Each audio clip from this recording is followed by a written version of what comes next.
Welcome to Beyond the Backpack NS School Readiness Insights podcast, where I guide you through the exciting journey of preparing your child for their first year in school. I'm Kemble Flynn, and in each episode, I'll explore insights, tips, and strategies to help you and your child transition smoothly into this new chapter. Thank you for joining me today. Let's dive into my very first episode and get one step closer to a successful school start. Today, I would like to discuss how parents are their child's first teacher. I tell my parents all the time that they are their child's first teacher. I point out to parents how their child is constantly watching them and following what they do.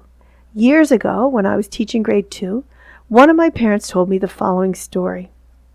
We were watching TV when I noticed my daughter was actually watching me and not the TV show. I remembered what you told me, Miss Flynn, how my child was constantly watching me and following whatever I did, so I turned the TV off and went to get the newspaper to read. My daughter watched me do this, stared at me for a few moments, got up, went to her room, got a book, came back, and sat by my feet and started reading. I was amazed. The saying, parents are their child's first teacher, holds great truth. You are indeed your child's first and most influential teacher. From the moment your child is born, you play a crucial role in shaping your child's early development and learning experiences. You serve as your child's first guide and mentor, helping them navigate the world, acquiring knowledge, and develop essential life skills.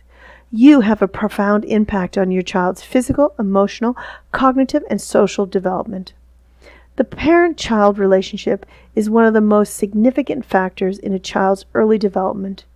Here are some key ways in which you act as your child's first teacher. 1. Language development. You are the primary source of language exposure for your child.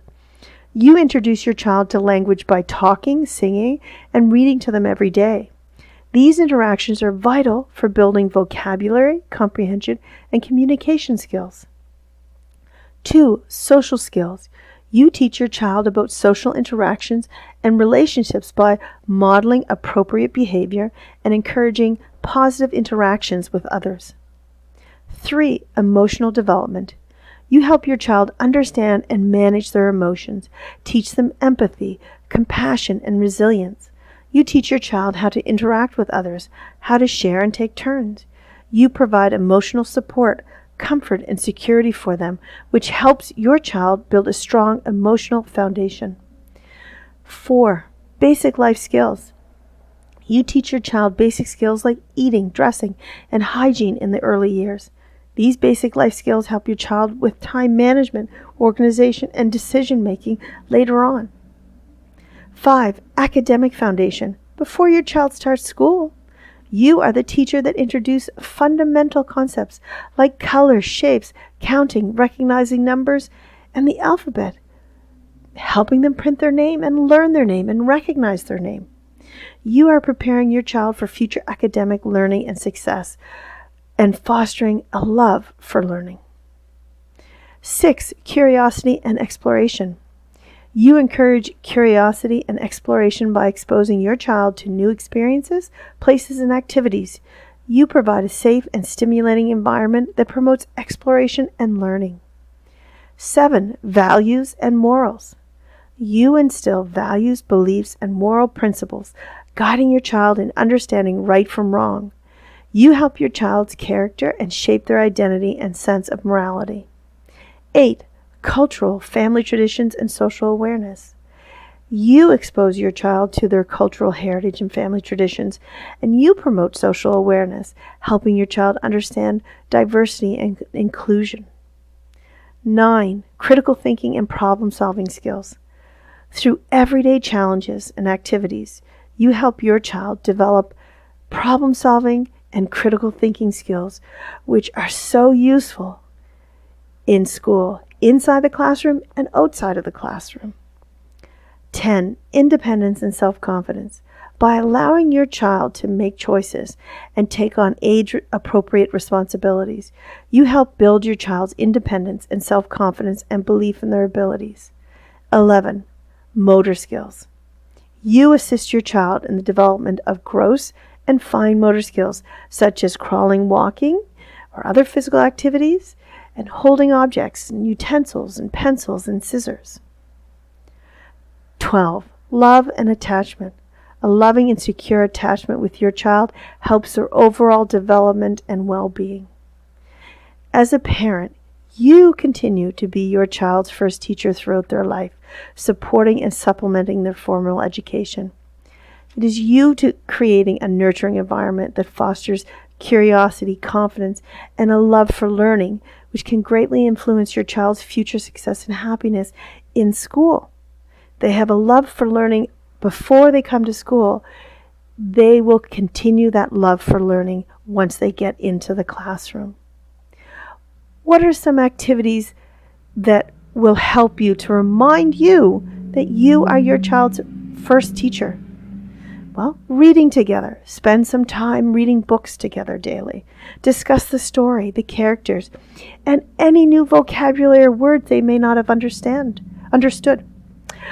Does your child know your favorite picture book when you were a child? Have you told them that? Do some arts and craft projects. Engage in creative activities like drawing, painting, or making crafts. This helps develop your child's fine motor skills and creativity, which will be used constantly in the classroom.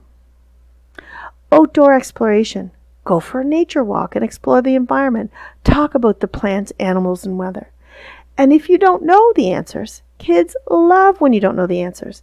My students love when I say, I'm not sure what the answer is, but then on my next thing I say is, let's find it out together. Let's look it up. Let's see what that answer is. And we talk about it first, and then we find the answer. They love that you don't know everything and that you are going to explore that answer together. Educational games. Play games that promote learning, such as puzzles, memory games. Boy, in grade primary / kindergarten, we do a lot of memory games. And board games. A lot of kids coming in now have not really played any board games where they roll the dice, they have to count the dots, and move little pieces around. Playing games, board games, card games, memory games, puzzle games are really, really important. Music and movement, sing songs, dance, play musical instruments together to develop a sense of rhythm and coordination. Science experiments. Conduct simple science experiments at home to spark curiosity and understanding of basic scientific principles. Role play and pretend play. Encourage imaginative play with costumes and props. This helps with social skills and creativity. My classroom has a kitchen, a little kitchen for the kid size. And it's got the pretend food and the plates and the cups and the forks and knives. And that is the favorite thing to play with in my classroom. As soon as the little primaries come in, they love to bring me the food, the pretend food that I pretend to eat and give back to them. They love to pretend they're cooking up a meal or playing restaurant. Imaginative play is so important. Storytelling. Encourage your child just to tell stories orally, which enhances language skills and imagination. So if you need a checklist of things you can do, I've got daily, weekly, and monthly. So a daily learning routine. Read together for at least 20 minutes. Engage in a creative activity such as drawing or painting, anything like that. Spend time outdoors and discuss what you see. Play an educational game. Sing a song or dance together. Weekly learning goals. Visit a library and choose new books. When the kids come into school, they will be going to the library, the school library, and taking out a book. It's so important that they understand that they can take books out for free, bring them back, and get more books. Conduct a simple science experiment. Cook a meal or bake something together. Have a theme day, dinosaur day, space day, princess day. Work on a puzzle or building project. A puzzle, you could have a huge puzzle that might take the full week to do, that you and your child work on it maybe 5 minutes every day. A monthly learning objectives. Visit a museum. Maybe you're lucky to have a zoo in your town. Visit a zoo or a cultural event that's going on in your city. Start a long-term project like a garden or a scrapbook. Write letters or draw pictures to send to family members. Explore a new hobby or interest together. What does your child like to do? That is so important to know what does your child really love to do before they start school. Set and review these personal learning goals with your child. Ask them what they would like to do in the day. Ask them what they'd like to do once a week, once a month. Just remember, you continue to be your child's first teacher throughout their life. You're supporting and supplementing their formal education. You are creating that nurturing environment that fosters curiosity, confidence, and a love for learning. Thank you for tuning into my first episode of Beyond the Backpack NS School Readiness Insights. I hope you found today's discussion helpful as you prepare your little one for school. If you enjoyed the episode, please consider subscribing to my podcast so you won't miss any of my upcoming episodes.